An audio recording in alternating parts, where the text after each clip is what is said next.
Perdana Menteri Tun Dr. Mahathir Mohamad menyifatkan lawatan kerja kali ketiga ke Jepun berjaya meyakinkan negara berkenaan untuk terus menjadikan Malaysia sebagai negara sahabat. Pelbagai ruang dibuka negara matahari terbit itu untuk Malaysia agar kembali cergas di pentas antarabangsa selain membantu mengukuhkan kembali ekonomi negara. Melalui dasar pandang ke Timur 2.0, inisiatif itu menurut Perdana Menteri akan melonjakkan kembali nama Malaysia dan ia akan dilakukan secara bersungguh-sungguh. Butirannya bersama Halim Mohamad di Tokyo. Mengakhiri lawatan 3 hari ke Jepun, Tun Dr. Mahathir dan isteri, Tun Dr. Siti Hasmah Muhammad Ali serta delegasi menghadiri majlis makan tengah hari yang dihoskan Maharaja Jepun, Maharaja Akihito di Imperial Palace. Terdahulu di sebelah pagi, beliau menyampaikan ucap pertama di Universiti Toyo yang dihadiri pensyarah serta pelajar universiti berkenaan. Menurutnya, didikan nilai-nilai moral yang baik perlu diberi perhatian di peringkat sekolah sejak dari peringkat tadika hingga ke universiti. Justru itu, sistem pendidikan negara perlu menerapkan pendidikan nilai-nilai murni dan kepribadian yang melepasi pengetahuan. Kepentingan aspek pendidikan melalui dasar pandang ke timur ditekankan Perdana Menteri dalam sidang media ini kemudiannya. Tujuan Look East Policy ini bukan semata-mata untuk menarik pelaburan. Sebaliknya, kita ingin belajar daripada negara-negara di timur, khususnya Jepun ini, tentang bagaimana mereka begitu berjaya. Dan kita sudah kena pasti bahawa kejayaan ataupun kegagalan sesuatu orang, sesuatu kaum, sesuatu bangsa bergantung kepada nilai hidup yang dipegang oleh mereka.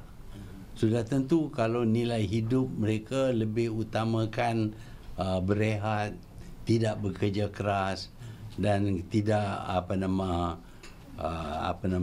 beramanah, mereka akan gagal. Tambahnya, Jepun menjadi rujukan tepat kerana negara berkenaan sudah terbukti berjaya membentuk rakyatnya yang berintegriti. Bahkan ada seorang penulis Islam yang berkata bahawa di Jepun terdapat Islam tapi tak ada Muslim. Di negara Arab terdapat ada Muslim, tak ada Islam. Itulah menunjuk bahawa mereka mengamalkan nilai yang mulia yang memberi kejayaan kepada mereka. Malaysia dalam pada itu akan mendapatkan bantuan dari Jepun untuk melabur dalam industri kecergasan buatan yang diyakini mampu membawa teknologi di Malaysia ke tahap yang lebih maju. Satu pertemuan diadakan dengan pengasas SoftBank, Masayoshi Son, yang mempunyai kepakaran membuat pelaburan dalam bidang berkenaan. Kita berminat untuk melantik Masayoshi Son ini supaya jadi seorang daripada pengarah dalam khazanah. Tapi dia berkata bahawa dia sebagai advisor tak berkesan. Dia lebih cekap dalam bidang pelaburan. Dan dia bagi jalan kepada kita macam mana nak buat pelaburan. Bahkan boleh buat pelaburan melalui dia punya organisasi. Kerajaan turut akan mendapatkan kerjasama JR Kyushu Railway Company bagi meneliti masalah pengangkutan tren di Malaysia bagi memastikan perkhidmatan itu memberi manfaat sepenuhnya kepada negara dan pengguna. Mengenai pinjaman Samurai Bond, kadar faedah yang rendah terhadap pinjaman berjumlah 200 bilion yen menjadikan ia begitu dinamik dan bakal memberi banyak faedah kepada negara, terutamanya dalam mengurangkan beban kewangan dan dalam soal pembangunan. Yang mana kita tahu Samurai Bond ini adalah bond yang termurah kerana faedahnya hanyalah 0.65%. Bandingkan dengan hutang yang lama yang kita terpaksa tanggung yang memikul faedah sehingga 7%. Jadi kalau kita dapat